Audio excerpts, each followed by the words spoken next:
Nagkarambola ang tatlong jeepney sa Maynila. Dalawang pedestrian na nakatayo lang sa kanto ang nadamay at nasugatan. Nakatutok si Bea Pinlac. Nabulabog ang bahagi na to ng Taft Avenue Corner Padre Faura Street sa Maynila, pasado alas 8 kagabi.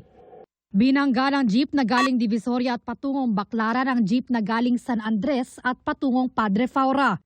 Nadamay pa pati ang isa pang biyaheng San Andres Padre Faura jeep. Nahagip sa CCTV ng mag-red ang stoplight sa direksyon ng bumanggang Baclaran Divisoria jeep.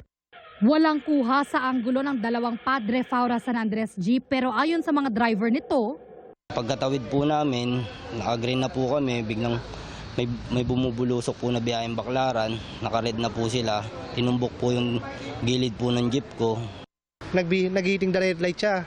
Nagkarambola kami tatlo dahil pinilit niya, hinabol niya yung stoplight kasi may kakarerahan siya.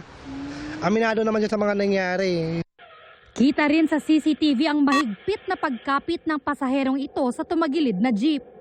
Buti nga po nakakapit siya kasi kung hindi po siya nakakapit, baka tumalsik siya palabas. Ang iba pang pasahero nagsibabaan din. Ayon sa pulisya, sugatan ng dalawang pedestrian na nakatayo lang sa kanto ng Padre Faura. Itong isang jeepney ay nawalan ng preno, kaya siya nagbiting the red light. Nadamay din yung dalawang pedestrian na nakatayo doon sa may kanto. Nabanggahan na ulo ng jeep ko yun dahil nga sa kawalan ng control. Umilalim siya dahil nga sa lakas ng impact. Agad rin silang dinala sa ospital. Hindi na nagbigay ng pahayag ang driver ng jeep na nagbiting the red light. Posible siyang maharap sa reklamong reckless imprudence resulting in multiple damage to property and multiple physical injuries.